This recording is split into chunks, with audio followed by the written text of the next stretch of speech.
UF Health, why not give some of that money you're giving to the sheriff's office towards UF Health, especially in regards to the pandemic? And we see numbers increasing. There's going to be a greater need for investment in healthcare in the city. But if you're kind of, it's a city of priorities. And if you're prioritizing your relationships with the sheriff's office, your relationships with the sheriff, then you're going to see less of a priority on social services and social issues that many Jacksonville residents have been going to City Hall and City Council raising for years with the City Council and with the mayor's administration. We're speaking with Michael Sampson, chair of the Jacksonville Community Action Committee, about their proposed People's Budget. A coalition of groups plans to rally at City Council next Tuesday at 4 o'clock to demand a People's Budget for the city. This, as Mayor Curry has put forth a proposed budget for Jacksonville for the next fiscal year. About 40% of the budget will go toward the JSO. 5492937. Give us a call on Facebook. A listener writes, it's a common theme played out again and again in the city budget that historically and chronically neglected communities are still being underserved. JSO needs a wholesale reorganization and extensive reform before any additional dollars are given to them over meeting the needs of the citizens living and working in this city. Okay, Michael Sampson, what about the other side of this? When people listening to you, some people listening to you talk right now on this show are hearing you call for reallocating taxpayer dollars away from public safety and to other kinds of initiatives that you argue would help reduce crime and improve quality of life for Jacksonville. But what a lot of people hear is that you are calling to defund the police.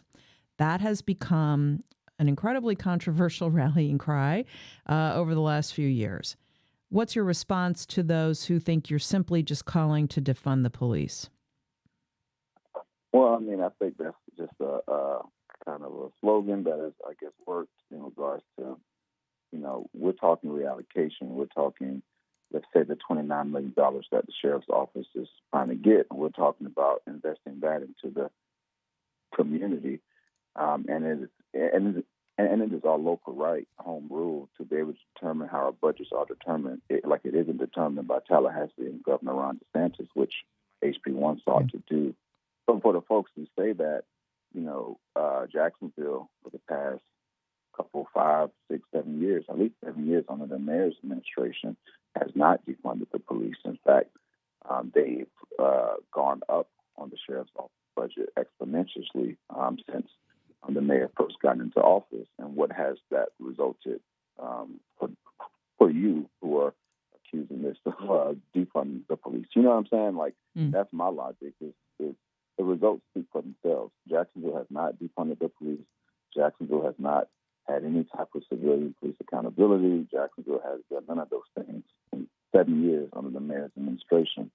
What have we seen? We've seen high crime. Yeah, and certainly, the old saying is the definition of insanity is doing the same thing over and over and expecting a different result. But that said, okay, the pie for JSO in this current proposed budget is about 40%. What slice of pie do you think the police should have? What percentage of the budget? What we're calling for in our people's budget is a reallocation. Of course, our people's budget is a template. It's an ideal about how we should reimagine public safety. We're calling for them to get 20% of the budget and reallocate and have that funding towards these other social services, which would put them in line with the same amount of funding that the fire department gets. No one ever calls for defunding the fire department. No one ever opposes that. But in fact, we've seen kind of a coupling of the fire department and the sheriff's office when we talk about public safety. But advocates like myself and others, we are not talking about the fire department because people see the fire department doing a service. And sometimes people see law enforcement doing a service, but then you have to compare that to the amount of investment they're getting in comparison to the tax dollars that we're putting into it. And if people aren't seeing, murder rates drop and people aren't seeing a solution with everything that we've seen, there was a spot track center that the sheriff wanted funded a couple of years ago. There's been numerous technologies that was talked about doing in regards to reducing crime, yet we've seen no reduction. And also, on top of that, you've seen numerous cases of civilians. There was a report released a couple of months ago in regards to JSO released that report in regards to civilian complaints. You had a huge amount of civilian complaints in regards to JSO even last year. So we're talking about, making sure that they're held accountable in regards to the money that they're spending. Because even you've seen this conversation, Melissa, I'm not sure if you saw the talk about CARES Act funds going towards paying down Jacksonville Sheriff's Office overtime. And even yesterday, there was talk about American Rescue Plan funds going towards paying off JSO SWAT team expenses. Yeah. So this is money that was designed specifically for COVID-19, and we're seeing the upshot in that. However, we're seeing city leaders talk about that money going more towards policing, which again, brings us back to the fundamental question of why we're demanding a people's budget. What does our budget reflect? And what does our tax dollars reflect? What we invest in reflects our city's priorities. Let's go to lots of calls now for Michael Sampson of the Jacksonville Community Action Committee and their proposed people's budget for Jacksonville. Elban on the north side. Elban, go ahead. Good morning. It's a very interesting conversation with the people's budget and the reallocation purpose. So all I would like to suggest in terms of reallocations, we have so many beaten down neighborhoods where banks are not making any loans. And those places are pretty much incubators for crime. Basically, criminals use those spaces, and small investors cannot have loans to repair those places, and absolutely the homeowners cannot find any bank to give them a loan. So why don't we go ahead and create a system in the city where those small investors and those homeowners can have loans from the city to improve those property and use them and kick criminals out without having more police to lock them up. So let's work on that and see how we can better serve our communities. There are some initiatives like that, Elban. There are some nonprofits doing that kind of work, although I completely agree with you that the need is so great that it can often seem like a drop in the bucket. Michael Sampson, your thoughts? One of the things in the people's budget that we're calling for, and it was actually recommended by the Jacksonville Charter Revision Committee, is the creation of an urban core development authority, which would coordinate public and private resources to address poverty. And, especially in Northwest Jackson, you actually have programs like the Northwest, I believe it's called the Community Development Fund, which is perfect. That's what they do. Yeah. To do that. However, how much of a budget did they get? Last time I checked, I think last year, I haven't checked the mayor's budget on that this year, but let's say it was around only a couple $1 million. And do you think there's an ideological block that perhaps, the majority of the members of the city council and others in positions of influence, they perceive, right or wrong, that putting money into those kinds of initiatives won't be effective, that it won't be successful enough to justify a much greater expenditure?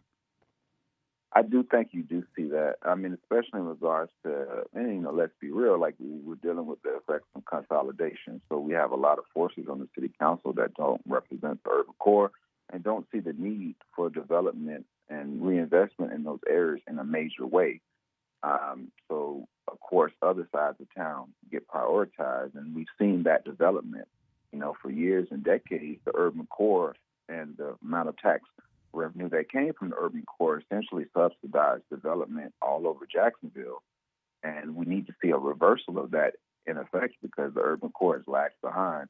So I do think you see an ideological method in which any type of funding that goes towards the urban core, that goes towards funding historically neglected neighborhoods, gets shot down because it isn't my district. I have to worry about I have to worry about my district, which doesn't have those years of historical neglect. So you are also dealing with an ideological component. Yeah. And a major. let's get a few more calls on, if I could. Peter on the south side. Go ahead, Peter. Yes, hi, good morning. Police and fire have notoriously been the third rail, okay? And it's only effective because city council is looking over their shoulder trying to be reelected. Now, what is the job of the police? Is it crime prevention or is it coming in and cleaning up afterwards? The answer, I think, is crime prevention, and our police department and many others have completely failed in that area. If there is crime on the west side, then we don't need police hanging around Queens Harbor on the east side. We need police presence, a heavy presence, all day and all night long, either walking or biking. We don't need them driving around in their car. So I think that we should task the police with saying, how can you do your job better and what resources do you need? And you're talking about better, I mean crime prevention. You're talking about police reform more broadly, Peter, and I appreciate your thoughts. Michael Sampson, what about Peter's first comment that no rising politician wants to get on the wrong side of the police and fire unions? That is a big political hurdle that you and your coalition has in trying to convince local office holders to give these entities less money. Oh, 100%. I mean, that. And especially in regards to the police union, Finance Chair Ron Salem, I remember him last year voting against a measure around the people's budget, around reallocation, mentioning that he, the day before, spoke to the police union president. So they have a strong influence on these politicians, but then again, it's, you have 2,500 members, part of the police union. You have almost, 800 to 900,000 Jacksonville residents. So it's up to those politicians to kind of see, where the tea leaves are going and, what they should do. But also on the caller's point in regards to policing, I mean, the north side, I work off of Pearl Street, grew up off of Long Branch and Pearl Street. You see police cars everywhere, and that doesn't translate to a reduction in crime. So a part of reimagining public safety that we're talking about with the people's budget is saying the north side and parts of the east side are very heavily policed, yet you still see an uptick in crime. So police don't prevent crime. Police pretty much come after crime has already happened. So in regards to crime prevention, we have to stop thinking about, just people with guns stopping crime. We have to think about the root causes of that, which is our people's budget kind of seeks to address. And the other thing I wanted to mention, Melissa, is what we've seen, especially in Jacksonville, is a lack of success of Black small businesses, especially in regards to getting city contracts and getting public dollars. So part of our people's budget is if we want to see all this development, which is a good thing for the city in terms of fixing infrastructure, we also want to make sure that minority contractors are also getting some of that business, because that's wealth that can go back to our neighborhoods, which in turn will lead to more neighborhood development, which in turn, our calculus will lead to also reduction of crime. Daryl in St. Augustine. Go ahead, Daryl. Good morning, Melissa. Great show. It's been a subject I don't understand for a long time. My understanding is your budget for the police department was like $970 million. That's like almost $1 billion. Maybe that's a wrong number. I don't know. But regardless, the idea that the police can fail and we increase their money. I don't know any place in the world or America where the more you fail, the more money you get. Seems to me if you're the murder capital of the world, you need to change what you're doing, or murder capital of Florida, you need to change what you're doing and stop giving them more money. You need to give them money someplace else, because the sheriff's department is failing. They're a failure. I mean, you fire people that have failed. So if they can't, well, we can't fire. Well, Daryl, we can't. Look, I hear your frustration, but we need a police department. Yeah. We need a new new sheriff. We need a new police department. Start firing people. Start at the top. Start firing people down. And when they start getting results, then you can start talking about increasing your budget. But you don't get more money to fail. Daryl, thanks for the call. You know, there is an election coming up, Michael Sampson. There's already a declared candidate for sheriff, Lakeisha Burton. She may be more receptive, possibly, to some of the proposals your coalition is presenting. So do you plan to get involved in the political world as the campaigns for local office heat up? Well, we definitely plan in regards to local elections to really put forth our issues and educate the candidates on our issues. Hopefully, they'd want to be educated on the issues that we're talking about in regards to city funding, about police accountability. So, I mean, we do see a ray of light in regards to there is a new minute. There will be a new sheriff soon, a year and a half from now, a new mayor, new city council persons possibly. So we will get, very involved in making sure the issues that, thousands of people who come to our rallies to talk to us have put forth. And we will be very involved. And, I'm very much curious about the candidacy of Ms. Burton.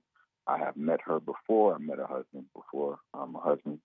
They all seem like good people, and I'm interested to see what they put forth. I think we've kind of seen so far from her candidacy who she is as a person, and it seems like she's very well known. I would love to hear more about her plans, especially in regards to the concerns people have towards police accountability and feeling like there's more transparency coming from the sheriff's office. And in the meantime, you'll be rallying with some coalition partners next Tuesday at City Hall.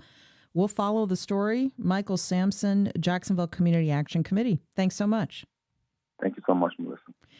Coming up, why city leaders and business leaders all across the region are now urgently begging people to get vaccinated. That's coming up, plus some good news for your Wednesday. But up next. I guess I've always kind of known about the Bahamian mailboats. I hadn't really thought about Norway and Indonesia and the other archipelagos that have got mailboat systems. How you can see islands all over the world on the cheap by mailboat. We'll tell you how next.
Well, there's a low-budget way to see the islands of the Caribbean and places around the world, too. And it's one that a First Coast traveler knows how to do so well that he's sharing the secret with all of us. Author Fred Brayman tells you all about it in his new book, Cruising by Mailboat, History, Culture, and Adventure in the Bahamas. Take a listen. Hey, Fred, good to talk to you. Thanks for joining us. Well, thank you, Melissa. It's my pleasure, and thanks for the opportunity. So I'd never heard about people doing this till you told me about your book, but mailboats are pretty popular around the world, connecting islands and maritime communities. What got you onto all of this and seeing the world on a mailboat or seeing the islands on a mailboat? Well, it happened in where I got the idea. I guess I've always kind of known about the Bahamian mailboats. I hadn't really thought about Norway and Indonesia and the other archipelagos that have got mailboat systems. But I knew about the Bahamian ones because I've been going there on my own boat for about 35 years. And just one day, it was in 2012, I was off on a long trip. I was in the Berry Islands, which is an island group just to the east of Bimini. If you know, Bimini's just off Miami.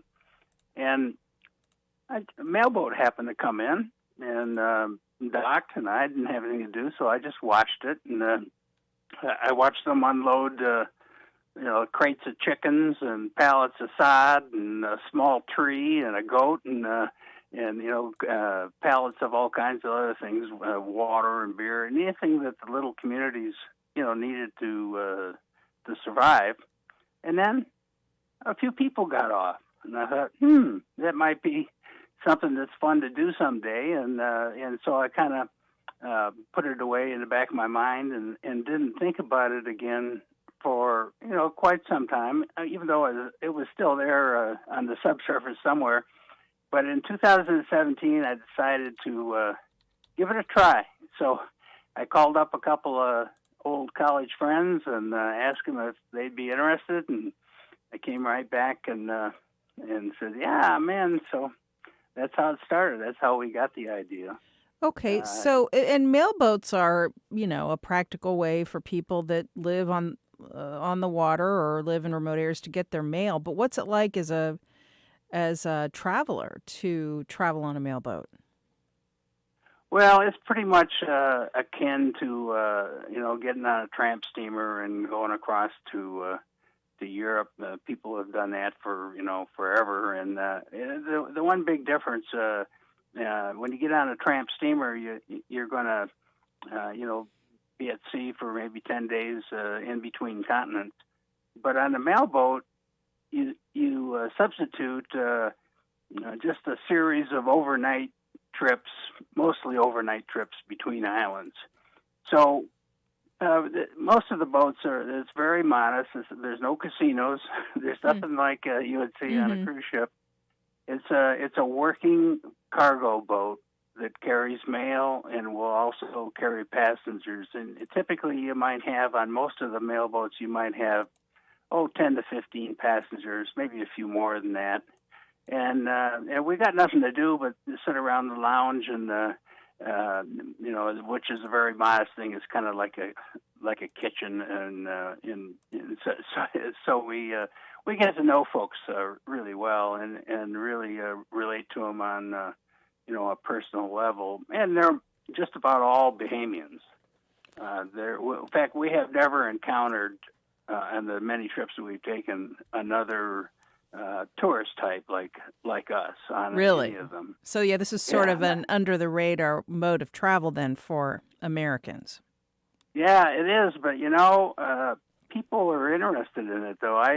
I've been given talks at yacht clubs and things, especially during the COVID era here now in Zoom. They're always looking for somebody that will talk about something, and it really kind of goes over really well with the crowd that are used to getting on boats and traveling to islands anyway. And most of the sales of my book have been to people like that have also known about mailboats and thought that they may like to do that one day, but they just never got around to it.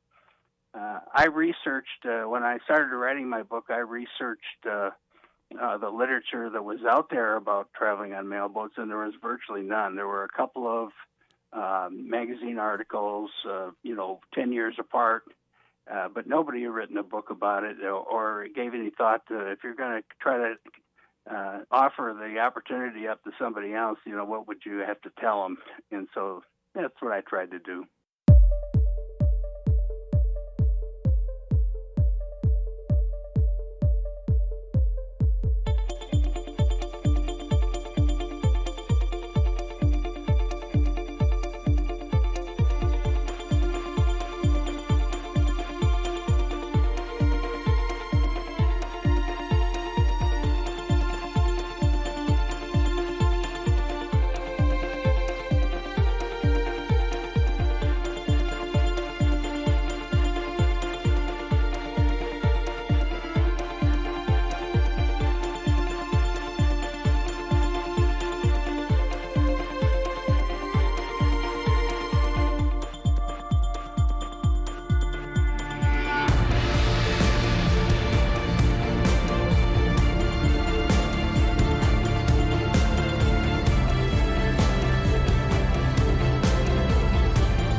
Well, COVID cases, hospitalizations, and deaths are rising once again in Jacksonville and in surrounding counties. In fact, we've become a hot spot for the resurgence of the disease.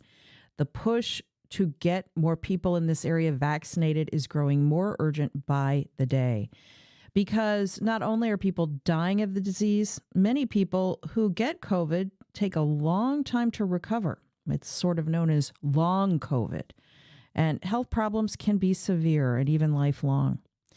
Dr. Kelly Tice is Senior Medical Director, Medical Affairs at Florida Blue. She's hosting a webinar about this Thursday. We've got a preview right now. Dr. Tice, good morning. Good morning, Melissa.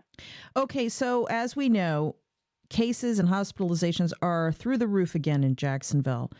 People that haven't been vaccinated yet need to get vaccinated. You're going to be talking about this, and in particular, the long-term effects of COVID-19 at your webinar Thursday. Tell us a little bit more about what we know about long COVID and how severe it is for people who are dealing with it. Well, Melissa, I think that's the problem. What we know is that some percentage of folks who have COVID, somewhere between 20 and 25% perhaps of those who have been infected with this virus will have long-term complications related to COVID. And that means that, 30 days or more after their infection, they will still be dealing with symptoms related to COVID. The reason I said that's a problem is because it's not well quantified. These are emerging data, and the science around this is changing as we speak. For that reason, I think we want to raise awareness for those who remain vulnerable to this infection, so who are either ineligible for vaccine or have chosen to remain unvaccinated. We want to raise awareness in order to help people prevent these impacts that I fear they're not aware of at all.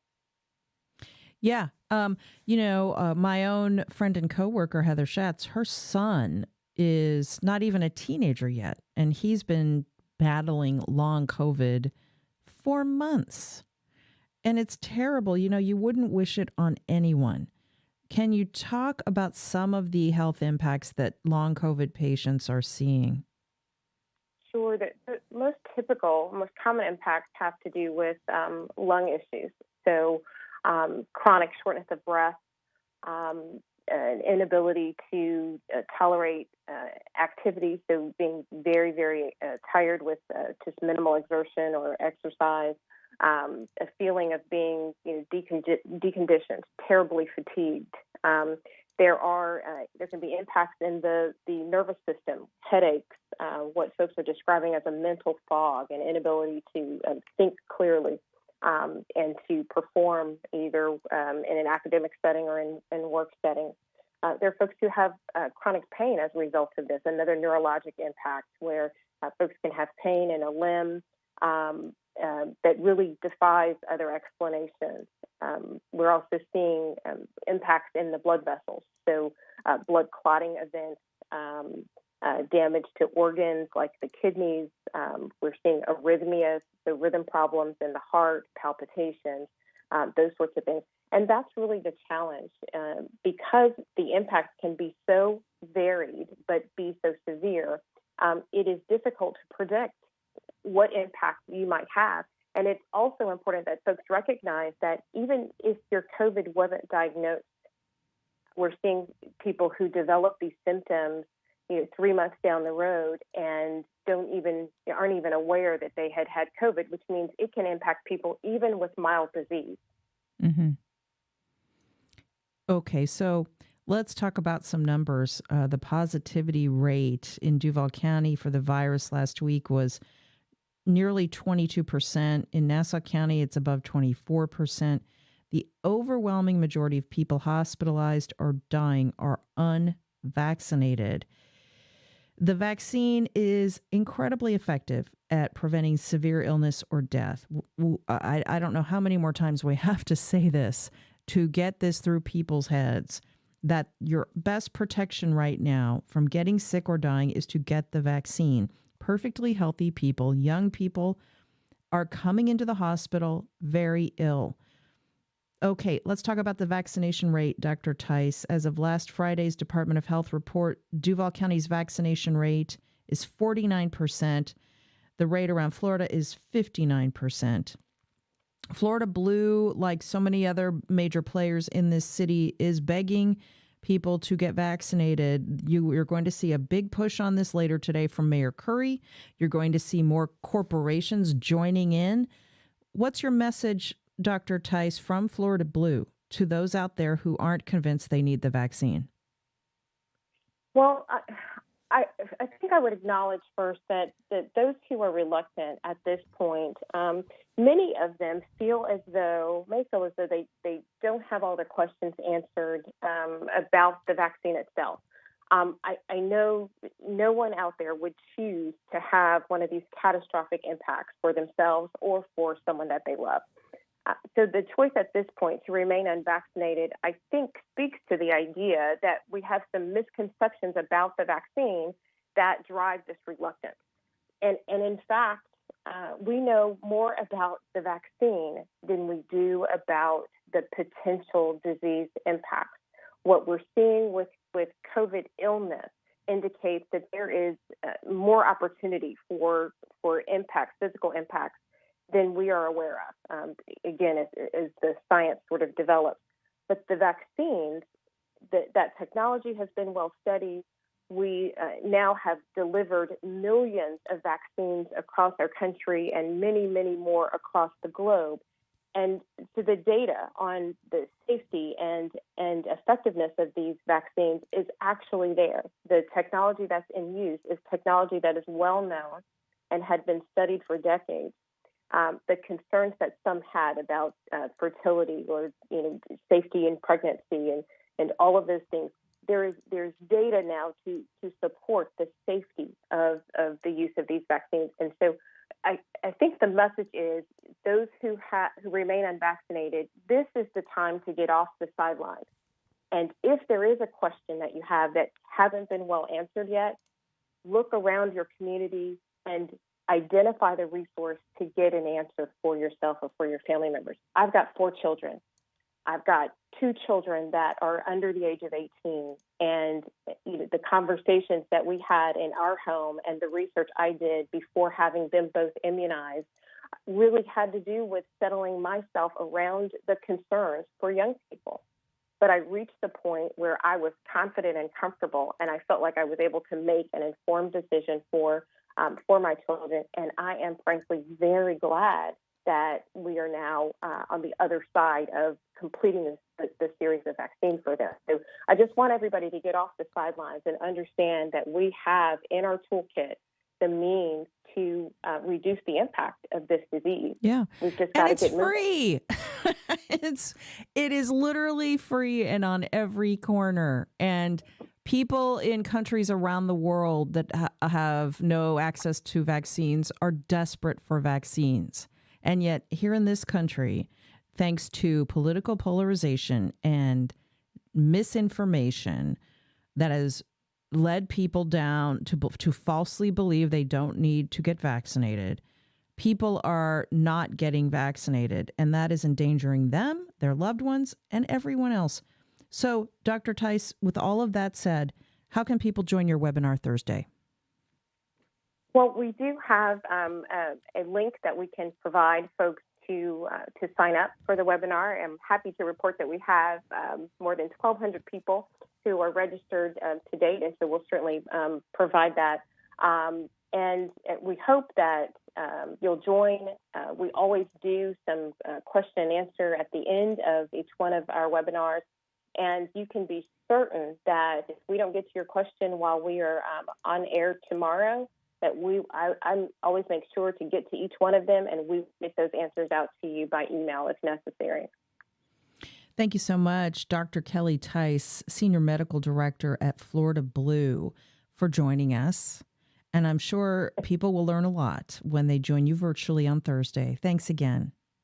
Thanks for having me. Dr. Tice is also the clinical lead for Florida Blue's COVID-19 response. Now, as I mentioned, we do expect Mayor Curry to have an announcement later today about the increasingly urgent call for vaccinations in this community. WJCT News will cover that and bring you updates throughout the afternoon right here on 89.9 and also at WJCT.org. In a moment, some good news for your week, including the Don't Miss a Beat Jazz Festival this weekend. That's next.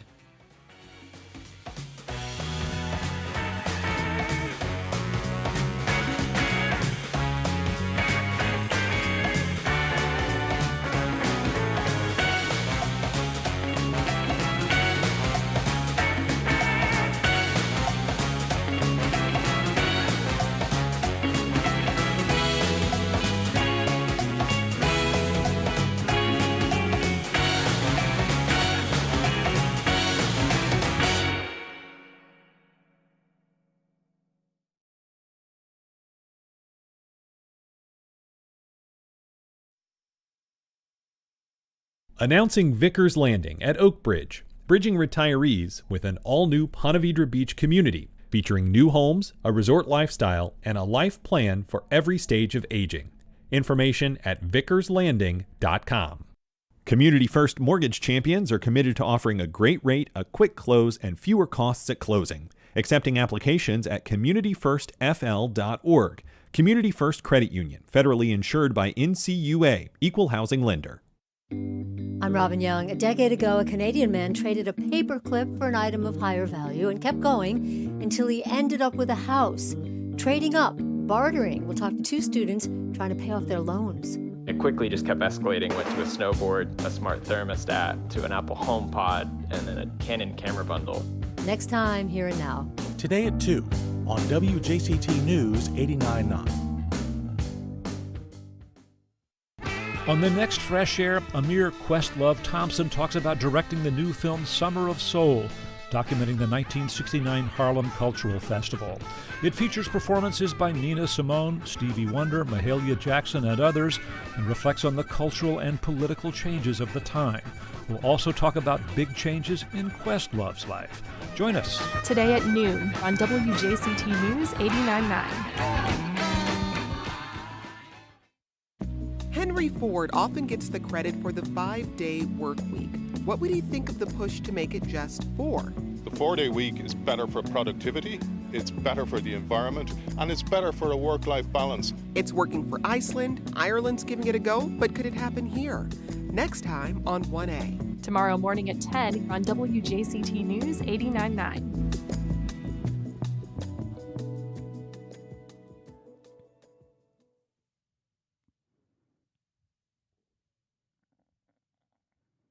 Welcome back. Well, Don't Miss a Beat, the Jacksonville nonprofit with a mission to inspire through artistic discovery, says it's hosting the Don't Miss a Beat Jazz Festival this Saturday at Woodstock Park. It's a family-friendly event with an incredible lineup of artists performing alongside big headliners, and admission is free. I got a preview from founder Ulysses Owens Jr. This sounds like a lot of fun. What do you have planned? So basically, we have a combination of local amazing artists like LPT. We also have Eric Carter on guitar. We've got the Let's Ride Brass Band. And then we have some national artists like Alicia Otuja and Matthew Whitaker, who's been on 60 Minutes, incredible jazz phenom. And then we have some other talent as well, and so it's going to be a blend of not only just international and national artists like the Jazz Festival, but at the end, they will be backed by myself with a house band. And so it's really my goal to bring together kind of this combination of local talent on the same stage as the international and national talent, which many times the local talent is only opening act, or many times they're on sort of like a side stage. But I want them to understand they're just as great as these other artists that are touring the world. That's great. Now, over the years, you've really grown Don't Miss a Beat. Tell me a little bit about the evolution of your organization. Well, man, first of all, we have to say thanks to, Jax Parks, Kids Hope Alliance, Allison, all those guys that have been there to help us. I would say we started out as really just a community program that was just focused on kids just getting exposed to the arts. And that was really our mission for the first 2 to 3 years. And then we shifted to being in the Brooklyn Riverside community at the J.S. Johnson Center.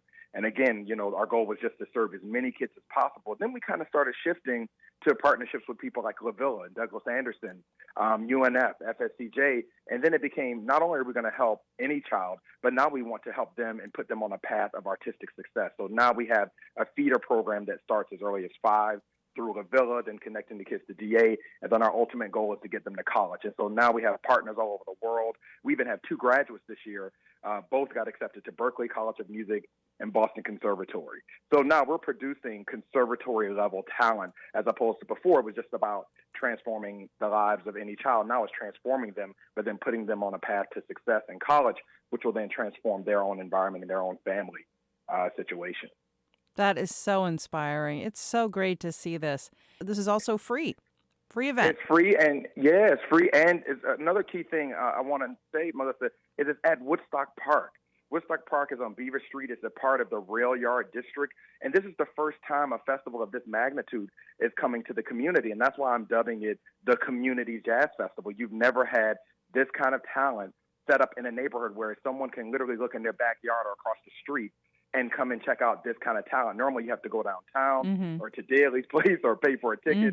We're saying, hey, we're bringing world-class talent to your neighborhood because you are worth that. This community deserves that. And that is what makes me really excited.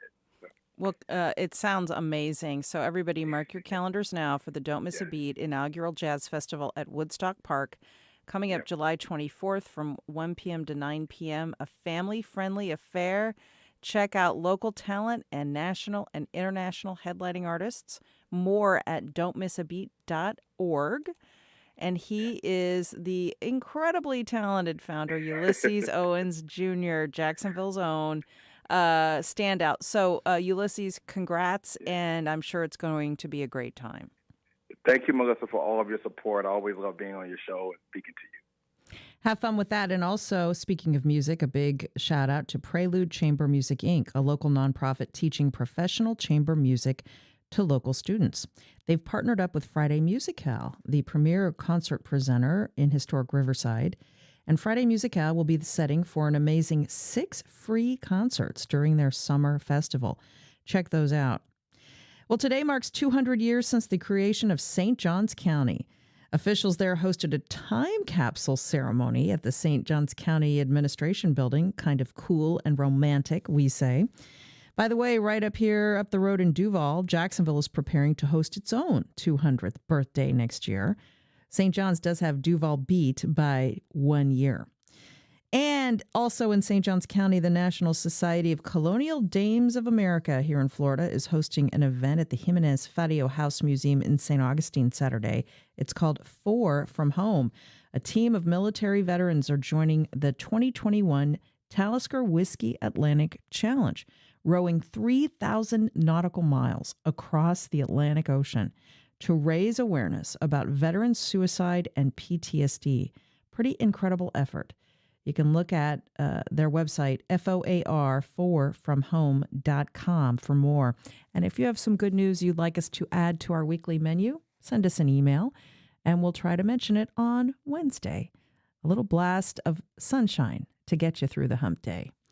Thanks for listening so much. We so appreciate it. And thanks so much as well to producer Heather Schatz, director Josh Torres, editorial director Jessica Palumbo, and digital editor Bill Bortsfield.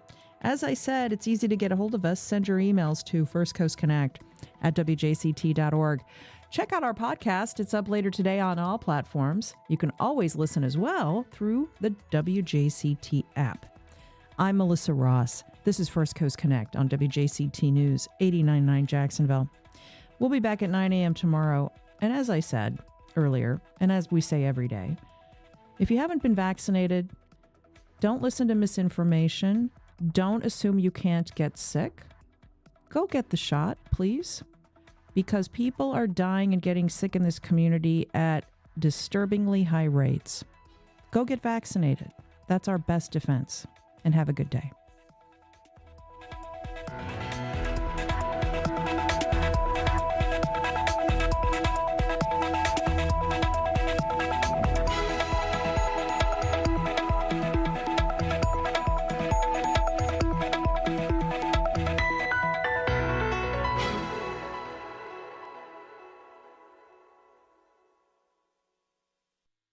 Support for First Coast Connect is provided by Baptist Health and the North Florida